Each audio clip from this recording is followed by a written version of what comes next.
Jadi kalau ada orang sekarang dengan songong dan sombongnya mengatakan RA adalah lembaga pencatat nasab Ahlul Bait Nabi sedunia, jadi siapapun dimanapun di dunia Ahlul Bait Nabi ini dicatat di RA, dan jika tidak dicatat di RA, jika tidak dilegalkan, tidak diithbat oleh RA, maka berarti itu palsu atau bukan Ahlul Bait, tidak sah pengakuannya. Terlalu songong, terlalu berlebihan, terlalu sombong, padu nyocot. Yang diithbat oleh RA saja banyak yang tidak diithbat di Yaman. Kalau ada orang berkata tapi RA tidak mencatat mereka, maka keturunan Rasulullah dari keturunan para wali yang menjadi pejuang kemerdekaan melawan para penjajah ini, mereka tidak mau mencatatkan nasab keluarganya. Karena apa? Kalau dicatatkan ketahuan di mana keluarganya, kalaupun orangnya tidak dapat, keluarganya yang ditawan dan dihabisi. Jadi pada dasarnya lembaga nasab itu hanya pengen nasab yang ada itu dijamin keabsahannya, dijamin kebenarannya, kesohehannya. Yang nggak jelas nggak ada. Yang menjadi antek-antek itu enak saja, nyaman. Dibuatkan doktrin lain sebagainya. Mereka juga membuat doktrin-doktrin, fatwa-fatwa untuk menyerang para gerilyawan, para pejuang Ahlul Bait Rasul yang menjadi pejuang. Orang Belanda yang didatangkan ke Indonesia itu sedikit, yang banyak itu pengkhianatnya. Orang Belandanya masih sedikit, yang asli orang Belandanya sedikit. Yang banyak kenapa kuat kolonial itu, kenapa? Karena banyak pengkhianat bangsa yang rela mengorbankan anak bangsa sendiri yang menjadi pejuang untuk kemerdekaan. Maka dulu para pejuang dari keturunan Rasulullah, dari keturunan Wali Songo, tidak maulah dicatatkan ya keluarganya oleh Belanda, tidak mau. Jul, jangan ngaku keturunan Nabi, Jul ya. Banyak kok katanya kiai-kiai yang nasabnya itu disembunyikan. Halo, kalau emang Habib kenapa nggak dari dulu aja bilang Habib, udah kelar gitu. Kalau misalkan Sayyid, ya udah dari dulu aja panggil Sayyid. Ya memang disembunyikan, ada sebabnya. Kenapa? Ya karena perang lah, Beb. Ini sudah dari zaman dulu. Kalau ngaku sebagai zuriyahnya Wali Songo, ngaku ulama, ditangkap, dibunuh. Beda sama Njit Nyantum.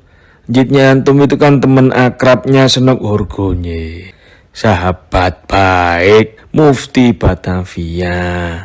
Dibayar tiap bulan 100 gulden sama Belanda, sepertujuh gajinya Senok Horgonje. Woi anjing, woi babi, kenapa kau kalau ceramah pakai tarif, pasang tarif? Woi anjing, woi babi, kenapa engkau bilang kalau anak cucu kekasihku itu nggak ada? Songong, jangan merasa sombong hanya karena nasab, mengkerdilkan orang lain, mengkerdilkan ulama. Ulama-ulama, kiai-kiai disebut binatang, ada yang dikatakan anjing, ada yang dikatakan babi, ada yang dikatakan curut. Na'udzubillahi min dzalik. Kalau Probito tidak mengambil sikap, Bahar tidak mau minta maaf, ingat Bahar ya, masyarakat kita akan mengambil Anda seperti layaknya mengambil seekor tikus, dipegang ekornya, dilempar jauh-jauh dari negeri. Hati-hati kamu, Pak. Kamu telah menyakiti banyak orang. Kamu bukan apa-apa di negeri ini. Kamu bukan apa-apa. Kamu jangan merasa sok. Mulai kapan ini kerucuk-kerucuk ngajari benci Ahlul Bait nih? Mulai kapan ini kerucuk-kerucuk ngajari benci Ahlul Bait nih? Nah terus ini kerucuk-kerucuk sekarang, curut-curut yang sekarang baru lahir ini. Nah terus ini kerucuk-kerucuk sekarang, curut-curut yang sekarang baru lahir ini. Terus mau sok-sokan mengajarkan kepada umat untuk membenci para habaib. Jangan takut, wahai saudara-saudariku sebangsa setanah air dimanapun Anda berada. Jika ada orang yang mengaku sebagai keturunan Rasul tapi mengambil hak Anda, mengkerdilkan ataupun menghinakan kehormatan Anda ataupun leluhur Anda punya hak untuk membela, Anda punya hak untuk melawan, Anda punya hak untuk melawan. Woi anjing, woi babi, kenapa engkau tutup kepalamu dengan sorban, tapi kau jual ayat-ayatku dengan harga yang murah? Kalau Anda, Bahar, Anda tidak menunjukkan sikap dan Anda semakin sombong, bangsa ini akan melempar Anda seperti layaknya seekor tikus mati, dipegang ekornya jauh-jauh, diputar, dilempar dari negeri ini. Saya minta semua aparat yang punya perangkat untuk menangkap ini orang segera lakukan. Jangan tunggu sampai rakyat marah, karena imbasnya bukan kepada Bahar saja, kasihan duriah-duriah yang lain. Mulai kapan? Nggak baca kitab ente? Nggak baca kitab? Mau sok jadi kiai? Bukan kiai ente, palsu kau. Wallahi palsu. Kamu yang menyesatkan umat. Kamu yang menyesatkan umat. Nggak usah diikuti model demikian. Nggak usah diikuti model demikian. Sombong banget sih lu. Iya, naon cangkem elek. Ini udah banyak ini, ya. Para petarung, para pejuang nih harus banyak untuk melawan cangkem elek ini. Wah, yang suka nyocot mbak ya. Makanya kita sudah himbau kemarin supaya Rabitoh untuk mengambil sikap terhadap oknum yang namanya Bahar ini. Ini kenapa mereka takut dengan Bahar? Saya heran. Apa saktinya Bahar? Gak ada apa-apanya Bahar. Tidak ada apa-apanya. Ya silakan, kalau Anda mau diam seperti ini, Anda tidak mengambil sikap ini, pemerintah juga tidak ambil sikap. Hati-hati loh, rakyat juga bisa bergerak. Rakyat bisa meruntuhkan pondoknya Bahar, jangan kira tidak. Woi anjing, woi babi, kenapa engkau tutup kepalamu dengan sorban, tapi kau jual ayat-ayatku dengan harga yang murah? Nah, saya juga minta Bahar bin Smith, kalau ceramah berakhlak yang baik, ya, jangan kamu tunjukkan kepada masyarakat makin semakin nilainya kepada Alawin itu semakin kecil karena perilaku kamu yang tidak baik. Jangan orang lain yang meminta maaf. Yang bersalah itu Bahar. Habib yang lain tidak perlu minta maaf. Bahar yang sendiri suruh minta maaf. Kalau tidak, itu Robito sudah tidak bisa membawa Bahar untuk disidang di lembaga yang katanya lembaga keturunan Nabi, tapi sikapnya tidak menampilkan sikap keturunan Nabi sama sekali. Banyak orang yang mengaku ahlul bait Nabi gak mau ngaji, bahkan pernah ngaji kepada kiai, kepada ulama. Gak lama kemudian tidak punya rasa hormat kepada gurunya, kepada kiai, yang seolah mengharapkan kiainya lah yang cium tangan kepadanya. Songong. Hati-hati ibadah Allah, belakangan ini luar biasa. Kita lihat ada upaya adu domba yang begitu luar biasa di tengah-tengah umat, saudara. Antar ormas dengan ormas dibenturkan, khususnya antar habaib dengan kiai terus dibentur-benturkan, saudara. Padahal dua-duanya sama-sama penerusnya baginda Nabi besar Muhammad. Juga Hanif al-Attas, ya, juga, ya, jangan sembarangan, ya, jangan sembarangan. Jangan kamu kira pribumi takut sama kamu. Tidak sama sekali. Kalau mereka mau kerjain satu kali saja kamu rubuh habis rata. Tidak ada yang bisa tolong, ya. Orang punya kesabaran ada batasnya, ya. Ingat, ya Al-Alawin, ingat, ya. Semua kesabaran ada batasnya. Jadi kalau ada orang yang sekarang ini, yang sekarang ngaku cucunya Wali Songo, itu nggak ada. Sekalipun ada dari pihak ibu, bukan dari pihak abah. Kalau dari pihak ibu terputus. Bahar bin Smith, para sunan adalah turunan Rasul Sallallahu Alaihi Wasallam. Mereka lebih dekat kepada Rasul daripada saya turunannya, ya. Kita harus akui, ya. Yang ngomong bukan anak, yang ngomong bukan saya, yang ngomong bukan Bahar bin Smith, yang ngomong Robito Alawiyah. Mau protes ke Robito, ayo. Robito Alawiyah mungkin satu-satunya lembaga di dunia yang mengurusi Alawi.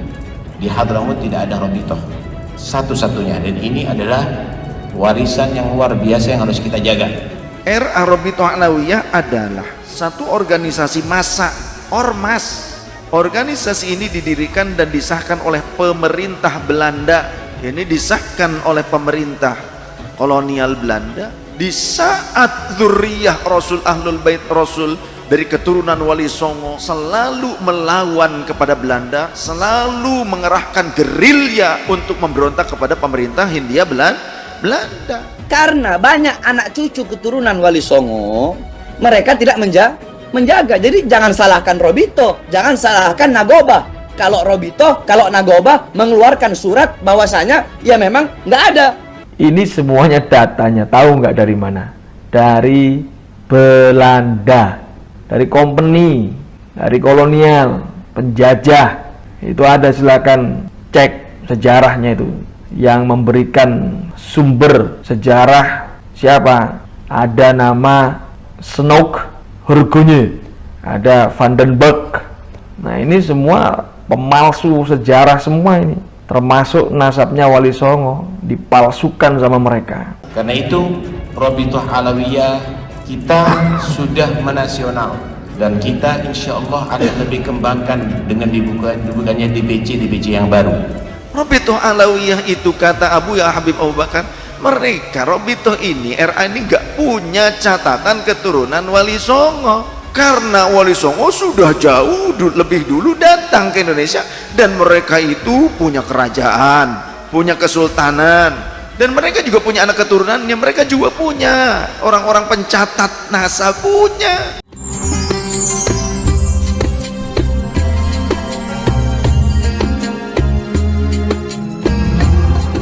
Assalamualaikum warahmatullahi wabarakatuh. Jumpa lagi dengan channel Ngaji Milenial. Sobat sekalian, silsilah leluhur para Wali Songo dikenal masyarakat sebagai keturunan Nabi Muhammad Sallallahu Alaihi Wasallam. Sejauh ini, versi jalur silsilah yang banyak dikenal masyarakat adalah melalui jalur Asmat Khan Ba'alawi muasal Yaman. Namun perlu diketahui saat ini, Naqib Alawiyin Internasional mengklasifikasikan Wali Songo dan keluarga keturunannya bukan ke jalur Asmat Khan Ba'alawi, tapi ke versi jalur sanad nasab lainnya. Jadi kajian ilmiah dan adu hujah nasab terkait keabsahan silsilah para habaib Ba'alawi muasal Yaman yang sedang viral di media sosial. Bagi yang mengetahui silsilah Wali Songo versi sanad Naqib Internasional, bukanlah menggugat tentang leluhur keluarga Wali Songo. Terindikasi sempat ada distorsi pengkaburan sejarah dan silsilah leluhur Wali Songo oleh oknum Habib Ba'alawi muasal Yaman di masa lalu. Dalam sejarah masyhur Nusantara, leluhur Wali Nusantara ada yang berasal dari Maghrib atau Maroko dan terindikasi dari banyaknya gelar Maulana Maghribi, bukan gelar Maulana Yamani atau Maulana Al-Hadrami. Dan ada pula yang berasal dari Samarkand, Uzbekistan, Asia Tengah. Terindikasi dari penggunaan gelar Asmarakandi pada ayah Sunan Ampel dan penggunaan gelar Makhdum, gelar Dzurriyyat Ahlul Bait Nabi yang lazim digunakan di Asia Tengah. Dan jelas keluarga Wali Songo tidak menggunakan gelar Habib sebagaimana kelaziman gelar yang dipakai keluarga Ba'alawi muasal Yaman. Contoh Wali Songo yang menggunakan gelar Makhdum adalah Sunan Bonang Makhdum Ibrahim dan Syarif Hidayatullah Sunan Makhdum Gunung Jati. Jalur muasal dari Maroko menurunkan Sunan Giri dan Sunan Kudus yang berdasar data Serat Wilisana dikolaborasikan dengan data Malaka dan Naqib Maroko berjalur turunan kepada kabilah Al-Jailani Al-Hasani dan sudah mendapat isbat nasab dari Naqib Internasional antara lain dari Maroko, Irak, dan Turki. Sedangkan dari jalur muasal Uzbekistan Asia Tengah, sesuai dengan data pihak Keprabon Cirebon, bernasab via jalur Al-Kazimi Al-Husaini. Diakui jalur ini, namun untuk sanad detailnya sedang proses isbat Naqib Internasional melalui Naqib Hashimiyun Turki. Di Cirebon ada berbagai versi data silsilah leluhur Sunan Gunung Jati yang berbeda. Pihak peneliti nasab dari keluarga Wali Songo meneliti, bahkan menggunakan perbandingan hasil tes DNA sampel keturunan melalui peta migrasi leluhur untuk meneliti versi mana yang paling sahih di antara berbagai versi yang ada. Penggunaan tes DNA untuk meneliti keabsahan silsilah jalur Alawiyin di kalangan internasional juga sudah dilakukan oleh Naqib Jordan dan Naqib Mesir. Sehingga penelitian nasab memperbandingkan data hasil tes genetik dengan data tertulis yang dilakukan peneliti dari kalangan keluarga Wali Songo yang tergabung dalam wadah organisasi Naat, Naqaba Ansat Aulia Tis'ah, memenuhi kaidah ilmiah ilmu nasab internasional. silsilah yang dianggap paling sahih oleh pihak peneliti untuk jalur leluhur Sunan Ampel dan Syarif Hidayatullah Sunan Gunung Jati adalah yang melalui jalur Al-Kazimi Al-Husaini, sebagaimana data yang dipelihara oleh pihak Keprabon Cirebon. Dari penelitian DNA, peta migrasi khusus yang sesuai dengan kode genetik yang ada di sampel terah Sunan jalur Al-Husaini menunjukkan migrasi yang sinkron dengan riwayat muasal dari Hijaz ke Irak, Iran, ke Uzbekistan, Asia Tengah, ke India atau Pakistan, lantas ke Nusantara. Dapat dilihat pula, peta migrasi tersebut tidak sesuai dengan silsilah Wali Songo versi Asmad Khan Ba'alawi muasal Yaman, yang konon semestinya dari Irak hijrah ke Yaman dulu, arah barat daya, baru ke India, arah timur, lantas ke Nusantara. Jadi versi silsilah leluhur Sunan Gunung Jati dan Sunan Ampel, jalur Al-Kazimi Al-Husaini ditemukan bersesuaian dengan peta migrasi leluhur dari sampel keturunan Wali Songo yang diuji tes DNA, serta disimpulkan lebih sahih. Sampel DNA terah Wali Songo alhamdulillah terbukti pula sebagai turunan Ahlul Bait Nabi dengan ditemukannya kode mutasi genetik atau SNP dari kode Ahlul Bait Nabi. Wallahu a'lam bishawab.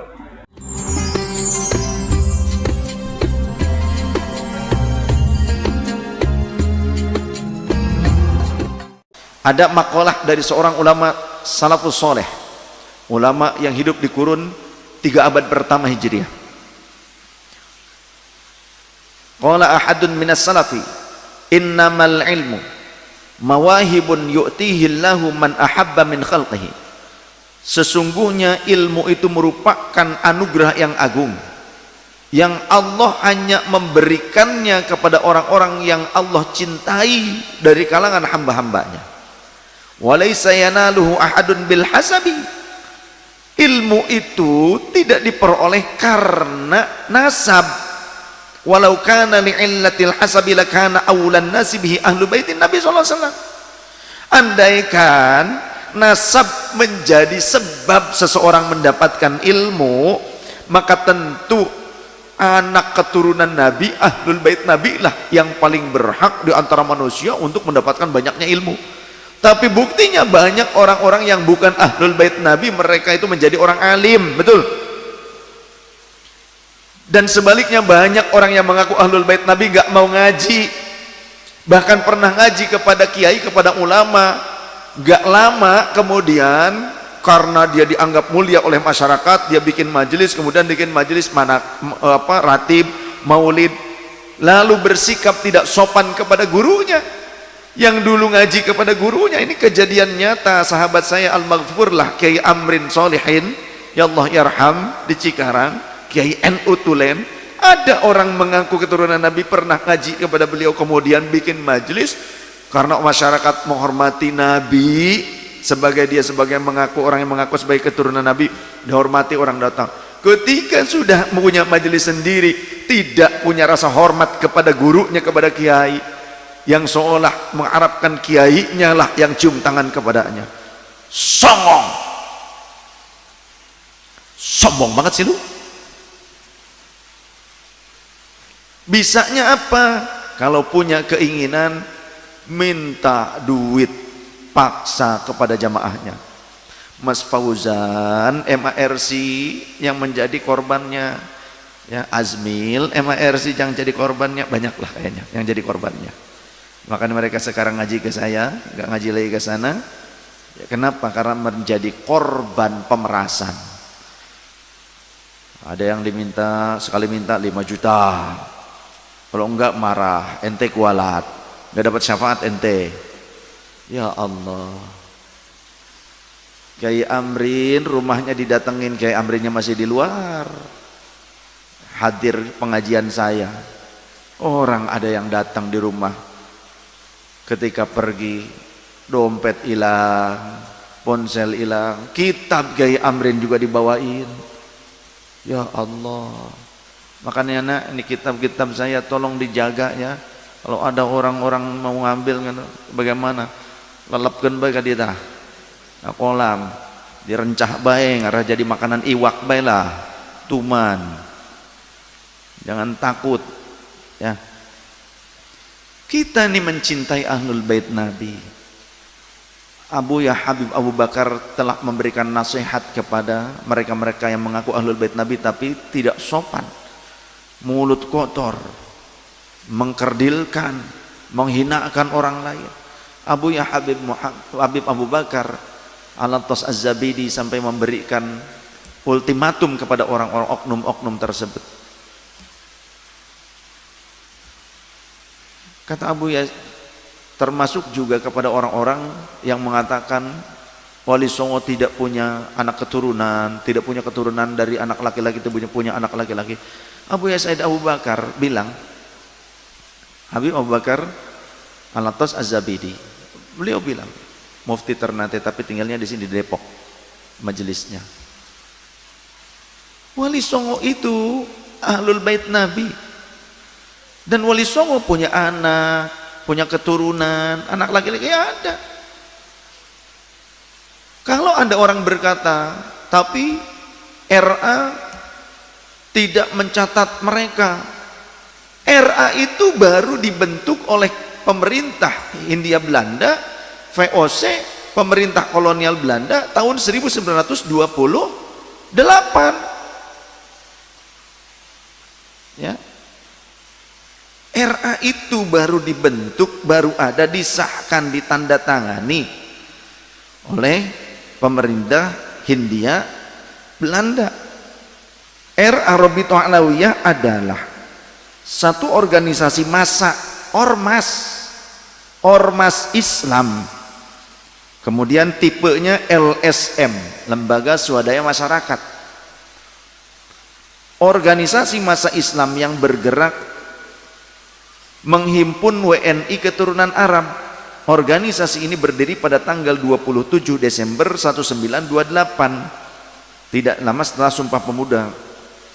Organisasi ini didirikan dan disahkan oleh pemerintah Belanda berdasarkan akta notaris Mr. A.H. van Ophuijsen nomor 66 tanggal 16 Januari 1928 dan mendapat pengesahan dari pemerintah Belanda pada tanggal 27 Desember 1928 atau 1346 Hijriah yang ditandatangani oleh G.R. Ed Brink, sekretaris pemerintah Belanda. Asalnya bukan untuk pencatatan nasab. Pencatatan nasab ada banomnya, ada bagiannya, namanya Maktab Daimi. Sebelumnya untuk silaturahim, pendidikan, sosial, keagamaan. Asalnya seperti itu. Ya, ini disahkan oleh pemerintah kolonial Belanda di saat zuriyah Rasul, Ahlul Bait Rasul dari keturunan Wali Songo selalu melawan kepada Belanda, selalu mengerahkan gerilya untuk memberontak kepada pemerintah Hindia Belanda. Maka keturunan Rasulullah dari keturunan para wali yang menjadi pejuang kemerdekaan melawan para penjajah ini, mereka tidak mau mencatatkan nasab keluarganya. Karena apa? Kalau dicatatkan ketahuan di mana keluarganya, kalaupun orangnya tidak dapat, keluarganya yang ditawan dan dihabisi. Maka dulu para pejuang dari keturunan Rasulullah, dari keturunan Wali Songo, banyak di antara mereka selalu berpindah-pindah tempat, dan keluarganya, anaknya sudah dititipkan kepada loyalis-loyalisnya. Sehingga kalau ada para penjajah ataupun penjajah itu, Belanda itu kecil, negara kecil. Orang Belanda yang didatangkan ke Indonesia itu sedikit. Lantas kenapa begitu lamanya? Karena sing akeh londo ireng. Londo ireng. Yang banyak itu pengkhianatnya. Orang Belandanya masih sedikit. Yang asli orang Belandanya sedikit. Yang banyak kenapa kuat kolonial itu, kenapa? Karena banyak pengkhianat bangsa yang rela mengorbankan anak bangsa sendiri yang menjadi pejuang untuk kemerdekaan. Sadar ya, yang menjadi antek-antek itu enak saja, nyaman, dibuatkan doktrin lain sebagainya. Mereka juga membuat doktrin-doktrin, fatwa-fatwa untuk menyerang para gerilyawan, para pejuang Ahlul Bait Rasul yang menjadi pejuang. Terus makanya berpindah tempat ya berpindah nama. Anak-anaknya kan jadi titip-titipkan. Tidak maulah dicatatkan ya keluarganya oleh Belanda, tidak mau. Mereka punya lembaga pencatat sendiri, punya ahli-ahli nasabnya sendiri. Rabithah Alawiyah itu kata Abu Ya Habib Abu Bakar, mereka Rabithah ini, RA ini nggak punya catatan keturunan Wali Songo, karena Wali Songo sudah jauh lebih dulu datang ke Indonesia dan mereka itu punya kerajaan, punya kesultanan, dan mereka juga punya anak keturunannya, mereka juga punya orang-orang pencatat nasab punya.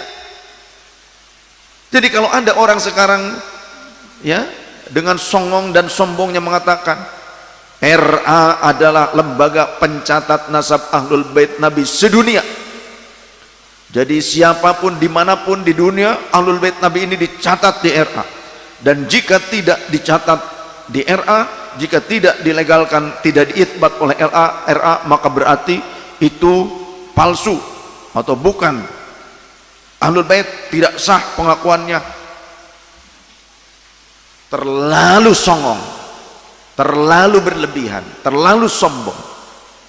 Yang diitsbat oleh RA saja banyak yang tidak diitsbat di Yaman, banyak.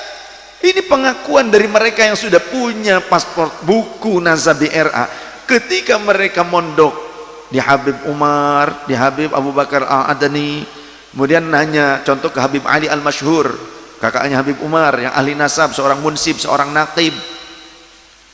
Kemudian Habib Ali sampai bilang, saya yakin kamu tuh Ahlul Bait Nabi, tapi saya tidak bisa mengitsbat Anda disatukan dengan catatan saya karena tidak ada catatan saya yang menguatkan pada nasab antum. Di sini tidak ada. Yang sampai pada keluarga antum tuh saya tidak punya. Begitu. Jadi terlalu gegabah kalau orang berkata bahwa yang tidak diitsbat oleh RA berarti tidak sah menjadi ahli. Ya Allah, berarti yang di Maroko, di Mekah, di Madinah, ya, di Irak, di luar negeri, di mancanegara yang tidak diitsbat oleh RA kemudian itu menjadi palsu begitu? RA ini tahun 1928. Kesultanan-kesultanan jauh sebelum itu. Mereka sudah rapih pencatatannya.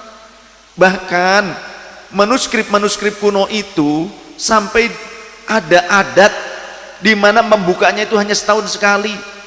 Manuskrip-manuskrip buku-buku catatan itu nasab apa, sejarah, ya, adat istiadat yang ditulis sejak zaman dulu dari abad 17 Masehi, 16 Masehi, bahkan dari abad 14, abad 14, abad 15, abad 16 Masehi tercatat rapi. Dibukanya hanya boleh setahun sekali, bulan Maulud saja. Itu pun ada di beberapa kesultanan, di beberapa daerah yang melihatnya harus malam hari dan tidak boleh pakai lampu yang terang, harus pakai lampu ceplik. Harus ada tawassul dulu, sedekah dulu. Saking apa? Saking berharga dan terjaganya manuskrip tersebut supaya tidak ada pemalsuan. Bahkan tidak boleh difotokopi, dipoto tidak boleh. Ya, masih banyak yang seperti itu. Termasuk catatan tangan eyang saya yang dipegang oleh Buya Udin, sekarang dipegang oleh putranya Buya Agus. Padahal catatan buku punya eyang saya. Itu kita-kitanya saja nggak boleh itu memfoto. Jangan fotokopi, foto pakai handphone aja nggak boleh. Cuma boleh disalin, nulis sendiri. Apalagi yang manuskrip-manuskrip kuno. Kenapa kok setahun sekali? Ya karena kalau sering-sering ya lapuk atuh. Bahannya aja ya kan? Itu lembarannya sudah lapuk. Kalau sering-sering nanti rusak. Dan khawatir akan ada tangan-tangan jahil yang merubah isi kandungannya. Maka dijaga ketat. Adatnya seperti itu. Berarti, nah ketika sekarang ini muncul fitnah-fitnah kepada Wali Songo, bahwa Wali Songo tidak punya keturunan, tidak punya anak laki-laki. Wali Songo pamajikan loba, anak laki-lakinya loba. Kata Umi, maksud lo katanya, orangnya kudu loba, anakna begitu. Amin. Mesti amin baiklah. Ya, keur ngalawan iya naon cangkem elek. Kudu banyak ini ya. Para petarung, para pejuang nih harus banyak untuk melawan cangkem elek ini. Orang yang suka nyocot mah ya. Ya Allah. Mohon maaf ya. Ya ini pernyataan Habib Abu Bakar sendiri sesepuh nih ya. Beliau sampai seperti itu. Jadi RA tidak punya catatan keturunan Wali Songo karena RA ini baru ada 1928 dibentuk oleh atau disahkan oleh pemerintah Hindia Belanda, oleh kolonial. Sedangkan manuskrip kuno itu di kesultanan-kesultanan dan nakib-nakib wali-wali Nusantara mereka menjaga. Nah, sekarang mulai bermunculan wasilah. Jadi ada hikmah ya, cangkem elek itu ada hikmah ternyata. Ya.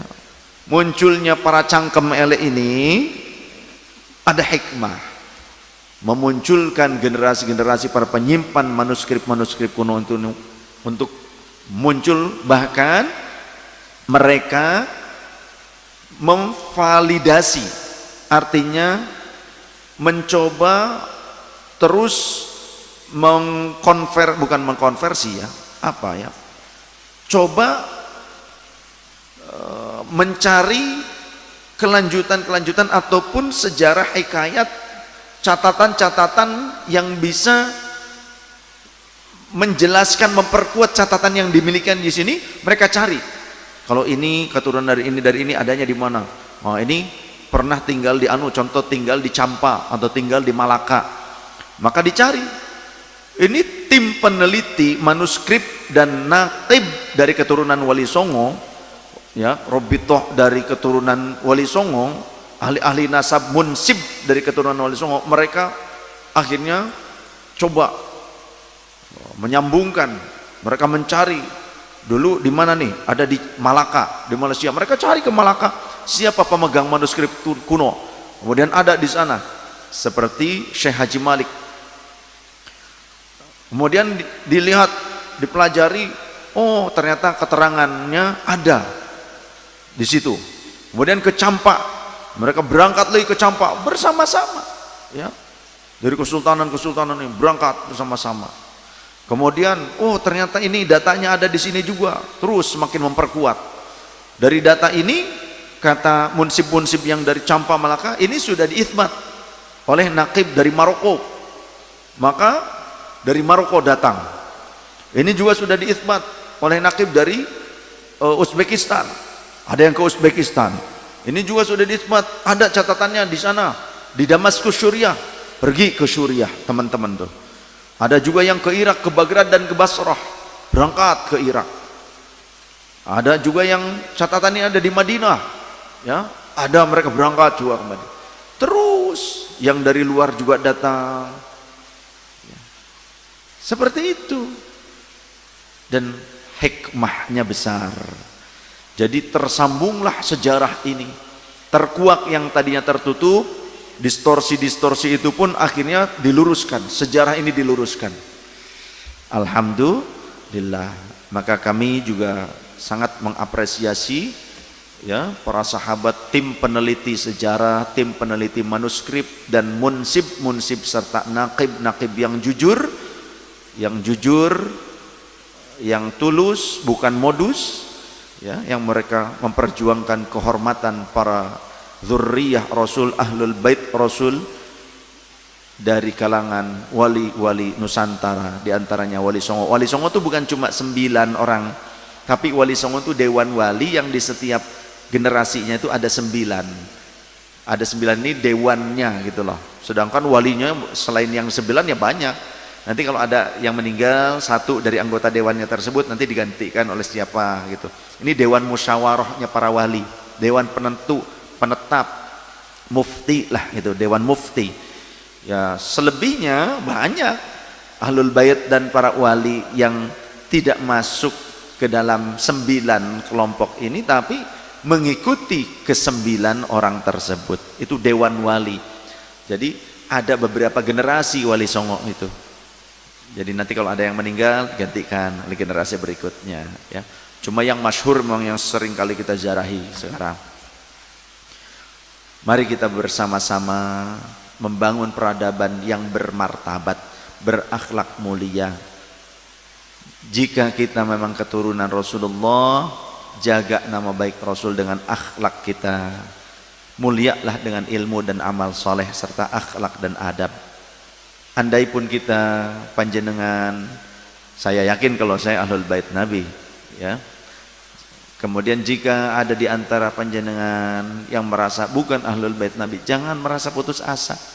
Karena dulu ada para sahabat yang bukan ahlul bait Nabi tapi disebut ahlul bait Nabi. Seperti sahabat Salman Al-Farisi adalah ahlul baitku, kata Rasul. Padahal dari dari Iran, dari Persia bangsanya. Bukan ahlul bait Nabi tapi oleh Rasul disebut sebagai ahlul bait Nabi. Jadi jangan pernah putus asa. Walaupun bukan keturunan Nabi, tapi jika mengikuti ajaran Nabi, akhlak sang Nabi, mengambil warisan ilmunya sang Nabi sampai menjadi orang alim, menjadi ulama, jaminannya kata Rasulullah SAW, innal ulama warathatul anbiya. Sungguh para ulama itu adalah pewaris para nabi, termasuk pewaris Rasulullah sallallahu alaihi wasallam. Oleh karenanya kita harus hormat kepada para pewaris Rasul, walaupun bukan nasab pancar darah Rasulullah, tapi mereka nasab ilmunya kepada Rasulullah SAW. Maka hormati, muliakan mereka, para ulama, para kiai. Di Indonesia disebutnya kiai, di luar negeri tidak ada sebutan kiai. Ya, kiai itu untuk orang-orang yang mulia, termasuk orang alim. Kiai bahkan bukan hanya untuk barang. Di Indonesia tuh kiai juga bukan hanya untuk manusia, bukan hanya untuk orang, tapi kiai di Indonesia, di Jawa juga digunakan untuk barang. Sampai hewan peliharaannya wali juga itu dipanggil kiai. Kebo, Kiai Selamat. Kemudian keris, Kiai Setan Kober. Udah kiai tapi pakai setan, kober pula gitu kan. Kober, tahu kober? Kobak berenang itu. Pokoknya pakai kiai, keris, tombak pakai kiai. Apa sih maksudnya? Yang dimuliakan, bukan hanya orang. Jadi kiai itu ke benda juga kiai. Nah, maka dulu para ulama disebut kiai karena masyarakat memuliakan mereka, karena memang kemuliaan akhlak mereka, kemuliaan pribadi mereka pantas. Tapi kalau sekarang kita nuntut orang memuliakan kita tapi kita tidak bisa memuliakan orang lain, ngimpi. Nauzubillahi min dzalik. Doakan saya dan keluarga serta zuriyah dan anak keturunan saya mudah-mudahan menjadi orang-orang yang mulia, menjadi orang-orang yang alim, yang bisa menjaga marwah leluhur, marwah ahlul bait Nabi, marwah Rasulullah sallallahu alaihi wasallam. Agar kami, saya dan keluarga serta keturunan saya tidak membuat sedih Rasulullah, tidak membuat kecewa Rasulullah, tidak membuat kecewa ahlul bait Rasulullah, leluhur kami. Semoga Allah membimbing kami, waffaqana ila tariqil mustaqim, amin ya rabbal alamin. Wallahu a'lam bishawab. Subhanakallahumma bihamdika asyhadu an la ilaha illa anta nastaghfiruka wa natubu ilaik. Mohon maaf lahir dan batin. Wallahu muwaffiq ila aqwamit thoriq. Wassalamualaikum warahmatullahi wabarakatuh.